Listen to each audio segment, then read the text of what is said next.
সুপ্রিয় শিক্ষার্থীবৃন্দ, তোমাদেরকে অনেক অনেক শুভেচ্ছা এবং স্বাগত জানিয়ে আমি আমার ক্লাস শুরু করছি। বেশ কয়েকদিন পর মাস্টার্সের ক্লাস নিয়ে আবারও তোমাদের সামনে উপস্থিত হয়েছি। আমি ডক্টর মুক্তা সাহা, সহযোগী অধ্যাপক, রাষ্ট্রবিজ্ঞান বিভাগ, ঢাকা কলেজ, ঢাকা। আশা রাখি তোমরা যে যেখানে আছো ভালো আছো, নিরাপদে আছো।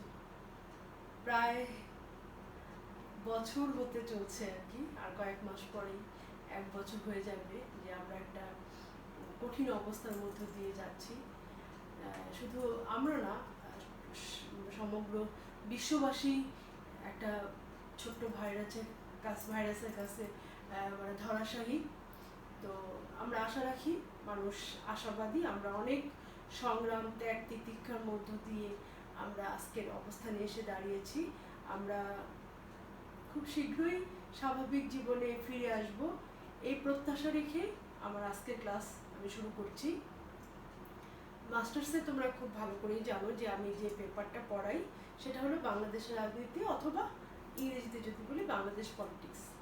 তো বিষয় হলো যে এই পেপারের যে টপিকগুলি বা যে আলোচ্য বিষয়গুলি, এই বিষয়গুলি মানে খুব বেশি তোমাদের জানা এবং আমাদের সমস্ত ঘটনাগুলি আমাদের জানা, এবং ছোটবেলা থেকেই বিভিন্ন ক্লাসে আমরা এই জিনিসগুলি পড়ে এসেছি।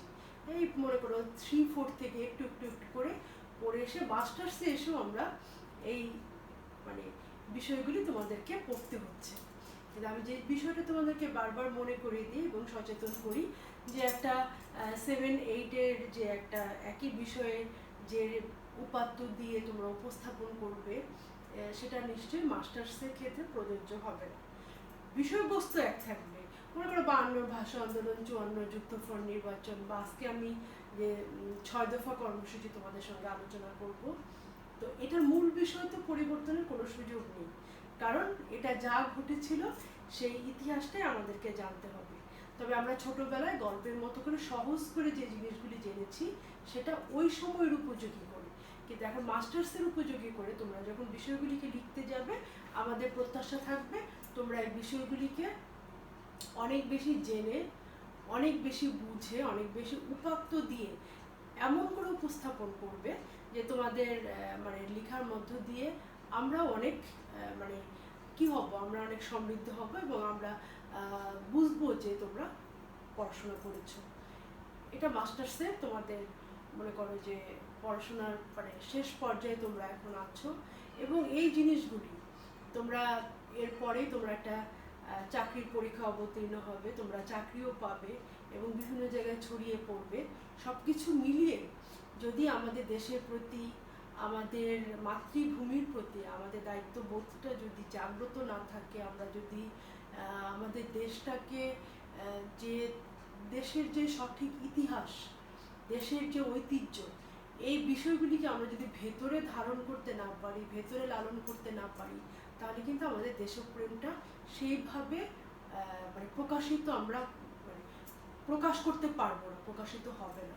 কাজেই ভেতরের যে আমাদের যে তার ভেতরের অনুভূতিটা কিভাবে তৈরি হবে, আমরা কেউ 52 ভাষা আন্দোলন দেখিনি, 54 যুক্তফ্রন্ট নির্বাচন দেখিনি, 71-এর মুক্তিযুদ্ধও দেখিনি। তাহলে তার মানে কি আমরা দেখিনি বলে কি এই বিষয়গুলি যখন আমরা আলোচনা করি মনে হয় না যে 71-এর মুক্তিযুদ্ধ বা 52-এর ভাষা আন্দোলন, এই তো মনে হয় আমরা ভিজুয়ালাইজ করছি, আমাদের চোখের সামনে ঘটনাগুলি ঘটছে। কারণ ইতিহাস আমাদের জন্য এগুলি সমৃদ্ধ আকারে ধারণ করে রেখেছে। আমরা বিভিন্ন কবিতায়, গল্পে, উপন্যাসে, নাটকে, মুভিতে আমরা বিভিন্ন ঘটনাগুলি এত প্রাণবন্তভাবে দেখছি, এত মানে গভীরভাবে আমরা হৃদয় দিয়ে বিষয়গুলিকে উপলব্ধি করছি যে মনে হচ্ছে যেন আমরা জিনিসগুলিকে দেখতে পাচ্ছি। তো এই দেখার ফলে কি হচ্ছে, তোমরা দেখবে যখন আমরা এই মুক্তিযুদ্ধের কোনো ঘটনা, লোমহর্ষক, আমরা কিভাবে অত্যাচারিত হয়েছি, আমরা 52 আমাদের ভাষার উপরে যে অত্যাচারটা হয়েছে, সব কিছু মিলিয়ে এই ঘটনাগুলি যখন আমরা মানে দেখি বা পড়ি বা আলোচনা করি, আমাদের মানে গায়ের যে লোম সেগুলি কিন্তু মানে একটা অন্যরকম প্রকাশ করে, মানে হলো আমাদের একটা অন্যরকম ভেতরে আলোড়ন অনুভূতি তৈরি হয়। এই অনুভূতি হলো ভালোবাসা, দেশের প্রতি ভালোবাসা, মায়ের প্রতি ভালোবাসা। কারণ কারণ দেশটা আমাদের কাছে মা। আমরা যদি মাকে ভালোবাসতে না পারি, আমরা যদি দেশকে ভালোবাসতে না পারি, তাহলে আমাদের মধ্যে সেই মমত্ব বোধটা কখনোই ভেতর থেকে আসবে না, এবং বিশ্বের বুকে আমরা এই ইতিহাস ঐতিহ্য তুলে ধরতে পারবো না। আমাদের অনেক সমস্যা, আমাদের যেখানটায় আমাদের যাওয়ার কথা ছিল দেশটাকে নিয়ে, সেই জায়গাটা আমরা হয়তো পৌঁছাতে পারিনি। কিন্তু দেখবে যখন দেশের বাইরে তোমরা যাবে পড়তে বিভিন্ন কাজে, তখন দেখবে নিজের দেশকে যদি কেউ একটু ছোট করে তখন কেমন ভেতরে কষ্ট লাগে। তাহলে আমরা চাইবো যে আমাদের ত্রুটি দোষ ত্রুটি যা কিছু এগুলি আমাদের মধ্যেই থাকবে, কিন্তু আমাদের দেশকে কিভাবে বহির্বিশ্বের কাছে আমাদের ভালো দিকগুলিকে, আমাদের ইতিবাচক দিকগুলিকে আমরা বহির্বিশ্বের কাছে তুলে ধরতে পারি, আমাদের দেশকে আরো উত্তরোত্তর সামনের দিকে নিয়ে যাবে তো তোমরা। পৃথিবীতে বা আমাদের দেশের ইতিহাসে যত আন্দোলন হয়েছে সমস্ত আন্দোলনের নেতৃত্ব দিয়েছ তোমাদের মতো যুবকরা, যুব সমাজ। তাহলে সবসময় তোমরা মানে ভালোর সঙ্গে থাকবে, যুক্তির সঙ্গে থাকবে, দেশমাতৃকার স্বার্থে তোমরা কাজ করবে। তাহলে আমরা আজকে যে টপিকটা পড়বো সেটা হলো 6 দফা কর্মসূচি। যে বিষয়টা আমি বললাম যে এই বিষয়গুলি তোমাদের খুবই জানা, খুবই পরিচিত, এই জিনিসগুলি পড়া কিন্তু একটু কঠিন। কাজে এই জিনিসগুলি আমরা ছোটবেলা থেকে পড়ে আসছি, ওই যে কথাগুলি বললাম, তাহলে বিষয়বস্তু একই থাকবে, কারণ 6 দফার দফাগুলি পরিবর্তনের কোনো সুযোগ নেই। কিন্তু তোমাদের যে খাতার মধ্যে যে উপস্থাপন একটা প্রশ্ন যে 6 দফার মধ্যেই বাংলাদেশের স্বাধীনতার বীজ সুপ্ত অবস্থায় ছিল, যদি এরকম একটা প্রশ্ন থাকে, কারণ সরাসরি 6 দফার গুরুত্ব বা 6 দফা কর্মসূচি আলোচনা করো, হয়তো এরকম নাও থাকতে পারে, আবার থাকতেও পারে, সম্ভাবনা কম। কিন্তু যদি একটু ঘুরিয়ে থাকে যে এই 6 দফার কর্মসূচির মধ্যেই কিন্তু আমাদের স্বায়ত্তশাসনের দাবি বলো বা আমাদের স্বাধীনতার যে সুপ্ত বীজ আমরা বলি, যে একটা বীজ থেকে যেরকম মনে করো আমরা একটা কোনো একটা ফল খেয়ে যদি বীজটা ফেলে দিই, মনে করো আমের আঠি ধরলাম, যদি ফেলে দিই, আমের আঠি তো একটা বীজের মতো, এটা ফেলে দিই, এটা কয়েকদিন পরে গাছ হবে, এই গাছটা আস্তে আস্তে আস্তে আস্তে বড় হবে, সেই বড় গাছ থেকে আবার ফল হবে। তাহলে বিষয়টা দেখো যে এই 66-র যে 6 দফা কর্মসূচি, এই কর্মসূচির মধ্যেই কি ছিল, স্বাধীনতার সূর্য, স্বাধীনতার যে আমাদের আকাঙ্ক্ষা, স্বাধীনতার যে আমাদের কি বলবো তীব্র চাওয়া, সেটা লুকানো অবস্থায় ছিল, কোথাও না কোথাও এটা বলা হয়ে থাকে।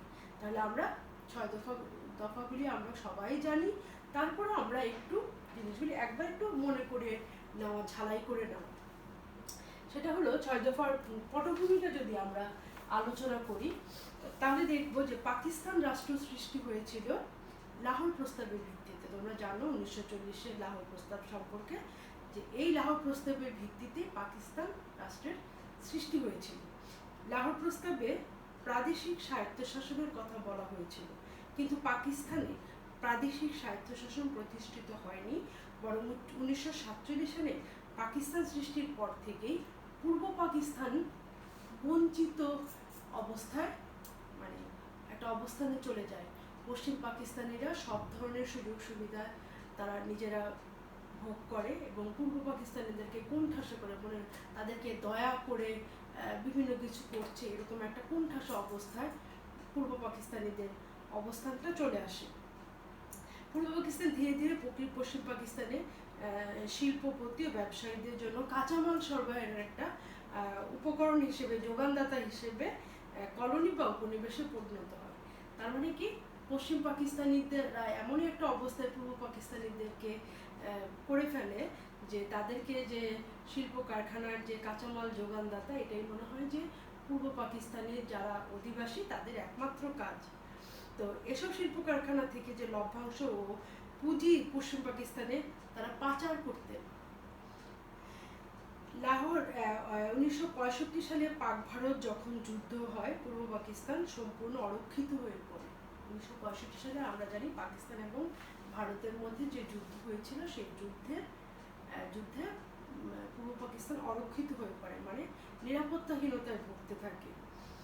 এই যে বৈষম্য, এই যে অবস্থা সামরিক দিক থেকে পূর্ব পাকিস্তানের এই অসহায় অবস্থা, অর্থনৈতিক বৈষম্য থেকে মুক্তি পাওয়ার জন্যই এই যে সমস্ত ক্ষেত্রে বৈষম্য, সামাজিক, রাজনৈতিক, অর্থনৈতিক, এই সমস্ত বৈষম্য কি হয়, যখন অত্যাচারিত হতে হতে একসময় দেয়ালে পিঠ ঠেকে যায়, ডু অর ডাই, মানে হয় তুমি বাঁচো অথবা তুমি লড়াই করো, দুটার মধ্যে যেটা।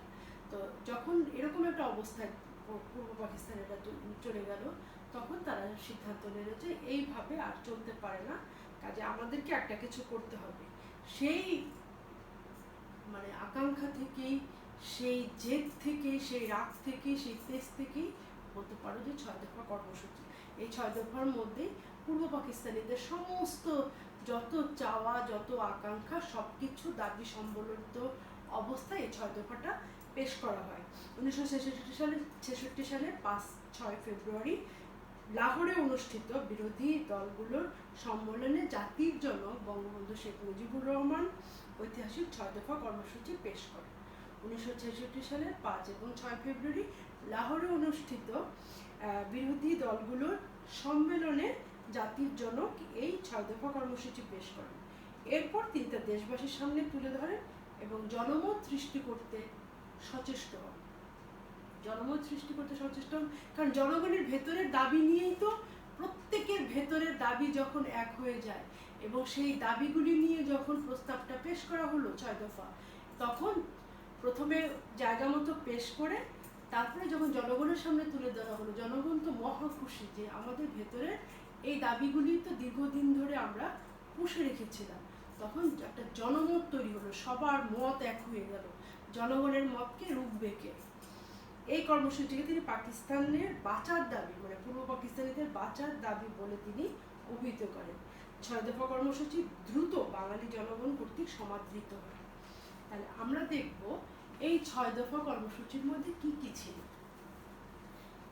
সবার জানা যে বিষয়টা আবার বললাম, তারপর আরেকবার ঝালাই করে দিচ্ছি।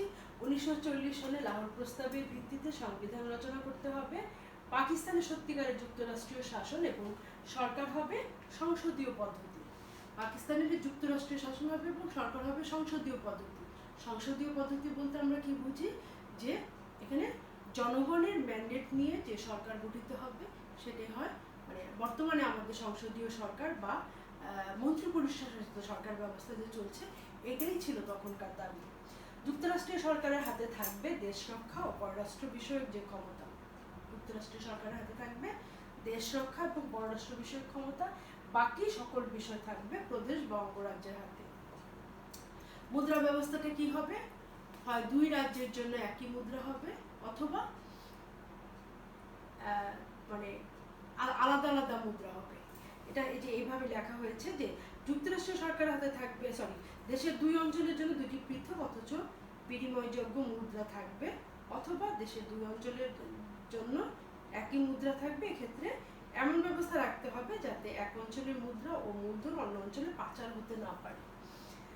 4 নম্বর হলো সকল প্রকার ট্যাক্স, খাজনা, কর ধার্য করার অন্য আদায়ের ক্ষমতা থাকবে প্রাদেশিক বা আঞ্চলিক সরকারের হাতে, তবে কেন্দ্রীয় সরকারের হাতে ব্যয় নির্বাহের জন্য আদায়কৃত অর্থের একটা অংশ থাকবে।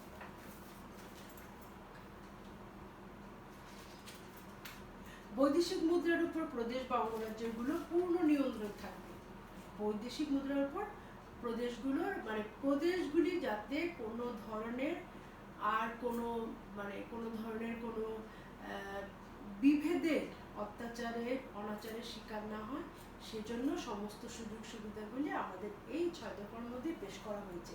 বৈদেশিক বাণিজ্য সাহায্য সম্পর্কে প্রদেশ বা অঙ্গরাজ্যের সরকারগুলো আলাপ আলোচনা চুক্তি করতে পারবে।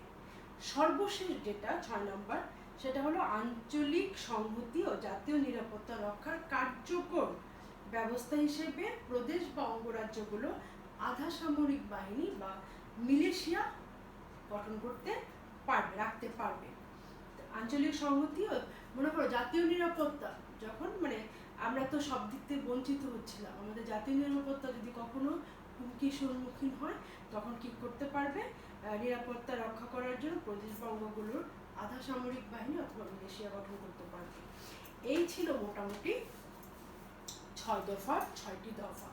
আমরা যদি আরেকবার একটু সংক্ষেপে দফাগুলি দেখে আসি, এবং আমি আশা করব তোমরা প্রত্যেকেই আজকের এই ক্লাসের মধ্য দিয়ে সব জানা জিনিস আবার একটু নিজেরা ঝালাই করে নিবে এবং নিজেরা একটু মানে মনে মনে একটু বলার চেষ্টা করবে 6 দফার দফাগুলি কী কী। এটা কিন্তু যে কোনো ভাইবা পরীক্ষাও একটা কমন কোশ্চেন, এটা আমাদের জানা জিনিস, কিন্তু যদি তুমি একটু মনে করার চেষ্টা না করো তাহলে কিন্তু হঠাৎ করে আমরা এটা মনে করাটা যে কারোর জন্য একটু কঠিন হয়ে যায়। তাহলে দেখো 1940-এর লাহোর প্রস্তাবের ভিত্তিতে সংবিধান রচনা করতে হবে, পাকিস্তান সরকারের যুক্তরাষ্ট্রীয় শাসন এবং সংসদীয় সরকার পদ্ধতি থাকবে। যুক্তরাষ্ট্রীয় সরকারের হাতে কি থাকবে? দেশ রক্ষা, পররাষ্ট্র বিষয়ক ক্ষমতা, বাকি সবকিছু থাকবে প্রদেশ বঙ্গরাজ্যের হাতে। এরপরে মুদ্রা বিষয়ক ক্ষমতা আমরা দেখলাম, তারপরে দেখলাম সকল প্রকার ট্যাক্স খাজনা প্রদেশের হাতে থাকবে, কিছুটা ওই কেন্দ্রীয় সরকারের হাতেও থাকবে। তারপরে আঞ্চলিক সংহতি রক্ষার জন্য আধা সামরিক বাহিনী গঠন করতে পারবে প্রদেশ, যে কোনো যদি নিরাপত্তাহীনতায় ভোগে এরা আধা সামরিক বাহিনী বা মিলিশিয়া গঠন করতে পারবে। এই ছিল মোটামুটি 6 দফা, সেই 66 সন থেকে চলে আসছে 6 দফার মূল দফাগুলি। এখন আমরা দেখি যে এই 6 দফার গুরুত্বটা কি। অসম্ভব, অত্যন্ত গুরুত্বপূর্ণ বাংলার ইতিহাসে, বাংলাদেশের ইতিহাসে, পূর্ব পাকিস্তানের ইতিহাসে 6 দফার গুরুত্ব অপরিসীম। বলা হয়ে থাকে 6 দফার মধ্যেই বাঙালির স্বাধীনতার বীজ সুপ্ত অবস্থায় ছিল, যেটা আমরা প্রথমেই বললাম। তাহলে দেখো আমি পয়েন্টগুলি এখানে একটা বিষয় মনে করিয়ে দিই যে এই পয়েন্টগুলি তোমাদের কয়টা পয়েন্ট লিখবে এটা নিয়ে তোমাদের যত বড়ই হোক সবার ভিতরে প্রশ্ন থাকে যে কয়টা পয়েন্টস লিখলে মোটামুটি স্ট্যান্ডার্ড উত্তর হবে। তো আমি বলবো যে মূল বিষয় হলো যে তোমাকে পুরো প্রশ্নের যে উত্তর সেটা তোমাদেরকে সাজিয়ে শেষ করে পরীক্ষার হল থেকে বের হতে হবে। এই জন্য তোমাদের যতটুকু প্রস্তুতি নেওয়া দরকার, একটা বিষয় যদি তোমরা অনেক ভালো করে জানো সেটা তুমি সময় ভাগ করে সেই অনুযায়ী তুমি একটু ছোট করে টাচ করে আসবে।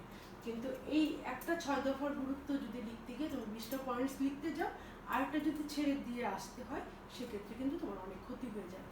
কাজে এই কাজটা কখনো করবে না, যে তোমরা অবশ্যই গুরুত্ব দিয়ে সময়টাকে ভাগ করে নেবে। সময় মহামূল্যবান এই ক্ষেত্রে, প্রত্যেকটা প্রশ্নের গুরুত্ব তোমার কাছে সমান।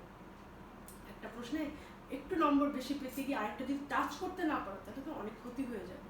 কাজে আমি বলবো যে 10টা থেকে 12টা পয়েন্টস এনাফ, এবং এই পয়েন্টসগুলি লিখে তুমি যদি বর্ণনা দিতে পারো এবং তোমাকে একটা ভূমিকা টানতে হবে। ভূমিকা লিখে টানার দরকার নেই, একটা প্রশ্নের একটা তোমাকে আবহ তৈরি করতে হবে এবং ওটার সমাপ্তি টানতে হবে সুন্দর করে।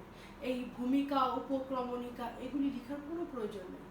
হ্যাঁ, এগুলি সুন্দর করে প্যারা প্যারা করে তোমরা লিখে দেবে। শুধু পয়েন্টসগুলির ক্ষেত্রে তোমরা পয়েন্টস আকারে লিখবে। পয়েন্টস আকারে লিখলে তোমাদের মনে রাখাও সুবিধা, আমাদের খাতা দেখতেও সুবিধা, কিন্তু আর ভূমিকা এগুলো আলাদা করে লেখার দরকার নেই। তাহলে আমরা দেখি 6 দফার গুরুত্ব বললাম 10টা থেকে 12টা এনাফ, এবং এই পয়েন্টসগুলি লিখে তোমরা 2-3 লাইন করে সুন্দর করে এটার বর্ণনাটা দিবে। তাহলে আমরা দেখি যে প্রথম পয়েন্টসটা কি, বাঙালির বাঁচার দাবি বা মুক্তির সনদ, বাঙালি জাতীয়বাদকে বিকশিত করা, সংগ্রামের শক্তি, সংগ্রামের শক্তি এখান থেকে আমরা পেয়েছি। তারপরে স্বৈরাচারের পতন হয়েছে, 69-এর গণ আন্দোলন করার যে সাহস অর্জন করেছে এই 6 দফা থেকে। 70-এর নির্বাচনে আমরা জয়লাভ করেছি, ঔপনিবেশিক শাসন থেকে আমরা মুক্তি লাভ করেছি, অধিকার প্রতিষ্ঠার লড়াইয়ে আমরা লড়াকু মনোভাব, যে আমরাও পারি, আমরাও জিততে পারি, এই মনোভাবটা আমাদের তৈরি হয়েছে। তারপর আমরা অধিকার প্রতিষ্ঠায় সক্ষম হয়েছি, স্বাধীনতা আন্দোলনে আমরা অংশগ্রহণ করার শক্তি পেয়েছি এবং অবশেষে আমরা স্বাধীনতা অর্জন করেছি। তো এই 6 দফার গুরুত্ব আমরা এই পয়েন্টগুলি থেকেই বুঝতে পারছি। এগুলি প্রত্যেকটি বিষয় তোমাদের জানা। তারপরে আমি তোমাদেরকে বলি যে এই যে বাঙালির মুক্তির দাবি, বাঙালির অধিকার প্রতিষ্ঠার লড়াই, বাঙালি যে পারে, বাঙালির যে লড়াই করার শক্তি ভেতরে আছে, যে দেয়ালে যখন পিঠ থেকে যায় তখন কি হয়, মরণ না হয় লড়ন। এই যে শক্তিটা আমিও পারি, যে আমরা কি করেছি, পাকিস্তানিরা অনেক বেশি ছিল, অর্গানাইজড ছিল, আর আমাদের কৃষক শ্রমিক, আমরা সাধারণ মানুষ, আমরা খুব গরিব, সব কিছু মিলিয়ে আমরা কিন্তু ওদের সাথে, আমাদের কিন্তু অস্ত্রের বাহাদুরি ছিল না, বা আমাদের যুদ্ধটা অনেক বেশি গোছানো ছিল না। কিন্তু যখন জাতির পিতা এরকম একটা ডাক দিলেন, তখন যার যা ছিল, আর ভেতরের শক্তি যখন জেগে যায় মানুষের, একটা কথা মনে রাখবে, আমরা মনের শক্তি দিয়ে আমরা পরিচালিত করি। দেখবে যখন মনের শক্তি জেগে যায়, যখন আমরা মনে করি যে আমরা পারবো, তখন দেখবে শরীর অটোমেটিক তোমার মনকে সায় দিচ্ছে। মানে দুইটা যে ক্লোজলি রিলেটেড, তবে মনের শরীরের শক্তির চেয়ে মনের শক্তি আমার কাছে মনে হয় অনেক বেশি গুরুত্বপূর্ণ। কারণ যখন তুমি মনে করবে যে আমি লড়াই করতে পারি, আমিও পারি, আমাকে পারতে হবে, আমার আর কোনো ওয়ে নাই, কেন আমি পারবো না, কেন আমি আর কত অত্যাচারিত হবো, আর কত আমি নির্যাতনের শিকার হবো, আমাদের তো কোনো এখানে অপরাধ নেই। দেখো, চিন্তা করে দেখো, 52 ভাষা আন্দোলনের সময় বাংলা ভাষায় কথা বলি আমরা অধিকাংশ জনগণ, সেখানে উর্দু আমাদেরকে জোর করে চাপিয়ে দেওয়া হচ্ছিল। আমরা যদি ওইগুলি মেনে নিতাম, আমরা যদি এরকম যে আমাদের নিজেদের মধ্যে যে আল বদর, রাজাকার, আল শামস বাহিনী তৈরি হয়েছিল, ওরা যদি, আমি তোমাদেরকে বলতে পারি, তোমরা নিজেরাও বিচার করে দেখবে আমার কথাটা, এরা যদি বিরোধিতা, আমাদের নিজেদের মধ্যে যদি বিরোধী এরকম গোষ্ঠী তৈরি না হতো, আমাদের 30 লক্ষ মানুষকে প্রাণ দিতে হতো না। কারণ কোন ভাষায় কে যুদ্ধ করছে, কোন ভাষায় কে দেশের জন্য কাজ করছে, কারা যুবকদেরকে সহযোগিতা করছে, এরা যদি আমাদের নিজেদের মানুষগুলি লোভ লালসা না করে ওদের সাথে হাত না মেলাতো, তাহলে আমাদের এত ক্ষতি হতো না। তাহলে কি হয়েছে, আমাদের ঘরের শত্রুই সবসময় সেই 1900 সেই পলাশির যুদ্ধ থেকে চিন্তা করে তোমরা যদি দেখো, প্রতিটা আন্দোলন সংগ্রামে একদম কাছের মানুষরা বিট্রে করেছে। তারপরেও কি হয়েছে, আমরা অনেক মানুষ হারিয়েছি, অনেক মা বোনের সম্মান মানে সম্প্রতি গিয়েছে, তারপরেও চিন্তা করো যে আমরা তো শেষ পর্যন্ত জয়লাভ করেছি। তার মানে কি, সত্যের জয় অনিবার্য, সত্যের জয় অনিবার্য। এবং সব কিছু আমরা পেরেছি মনের জোরকে কেন্দ্র করে। সব কিছু যখন তোমাদের মনে যায় আমি পারবো, তুমি দেখবে যে ভেতরের শক্তি তোমাদের যদি জাগ্রত হয়, এটা শুধু দেশের ক্ষেত্রে না, এটা তোমার জীবনের ক্ষেত্রে। এই কথাটা মনে রাখবে যে মনের শক্তি দিয়ে আমরা আমাদেরকে চালিত করি। যখন মনটা কোনো কারণে দুর্বল হয়ে যায়, নানা রকম নেতিবাচক কথা, নেতিবাচক পরিবেশ, নেতিবাচক চতুর্দিক, তখন তোমার মনে হবে যে যখন তোমার মনটা এইভাবে সেট হবে, তখন তোমার চারদিকের ভালো কিছু তোমার ভালো লাগবে না। আর যখন তুমি মনের শক্তিতে বলিয়ান হবে যে কে কি বললো, কে কি করলো, আমার কিচ্ছু যায় আসে না, আমি জানি আমি ন্যায়ের পথে আছি, আমি সত্যের পথে আছি এবং আমাকে জয়লাভ করতেই হবে। এই মনের শক্তিকে কাজে লাগিয়ে আমরা কিন্তু এই বিজয় অর্জন করেছি। তাহলে কি দাঁড়ালো বিষয়টা, বিষয়টা দাঁড়ালো যে আন্দোলন সংগ্রাম যদি ন্যায়ের পক্ষে হয়, সেটা জয় আমরা মানে ধরে নিতেই পারি যে সেটা অনিবার্য। তো সবাইকে আমি বলবো যে তোমরা কখনো, এই যে আমরা একটা বিরূপ অবস্থার মধ্য দিয়ে যাচ্ছি, আমরা একটা কঠিন অবস্থার মধ্য দিয়ে যাচ্ছি, মাঝে মাঝে মনে হয় যে কত না মানে অন্যায় পাপ করেছিলাম যার জন্য এরকম একটা পরিস্থিতির শিকার হতে হচ্ছে। কিন্তু দেখবে যে এর চেয়েও মানে এই যখন এই ধরনের নেতিবাচক চিন্তা ভাবনাগুলি আমাদের ঘিরে ধরবে, এটা খালি তোমাদের না, প্রত্যেকটা মানুষকে এই বিষয়গুলি ঘিরে ধরার চেষ্টা করে, তখন কি করতে হবে, যে দেখো তো যে পরিবারগুলি থেকে এই কোভিড-19 আক্রান্ত হয়ে যে কত মানুষ পৃথিবী ছেড়ে চলে গেল, কয়েক কোটি মানুষ পৃথিবী ছেড়ে চলে গেল, আমরা তো তাদের চেয়ে ভালো আছি। একটা পরিবার থেকে একজন উপার্জনক্ষম মানুষ চলে যাওয়া মানে সেই পরিবারের কি অবস্থা, আমরা তো সেই থেকে ভালো আছি। তাহলে আমরা বিপদে কখনো আমরা মুষড়ে পড়বো না, আমরা লড়াই করার জাতি, আমরা বাঙালি জাতি, আমরা অন্যায়ের বিরুদ্ধে মানে জয়লাভ করার জাতি। কাজে আমরা এই সামান্য ভাইরাসের কাছে আমরা নত হব না, আমরা মনের শক্তিতে বলিয়ান থাকবো যে খুব শীঘ্রই আমরা আবার স্বাভাবিক জীবনে ফিরবো, স্বাভাবিক শিক্ষা কার্যক্রমে ফিরবো। কিন্তু তোমাদের হাতে সময় খুব খুব খুব কম। যে জিনিসটা আমি মনে করে দিতে চাই, যে পরিবারে আছো, হয়তো সারা জীবনে এরকম সুযোগ আর আসবে কি না পরিবারের কাছের মানুষদের সাথে সময় কাটানোর। কাজে এই সময়টাকে নেতিবাচকতাকে দূর করে মনের শক্তিতে বলিয়ান হয়ে ইতিবাচক শক্তিতে জাগ্রত হয়ে তোমরা এই সময়টা কাজে লাগাও, পড়াশোনা করো, ইফেক্টিভ সময় বাবা মা ভাই বোন আত্মীয় স্বজনের সাথে ব্যয় করো, নিজে ভালো থাকো, সুস্থ থাকো এবং সকলকে ভালো রাখার চেষ্টা করো। তোমাদের জন্য অনেক অনেক অনেক শুভকামনা। ভালো থাকো, সুস্থ থাকো, নিরাপদে থাকো। শুভরাত্রি।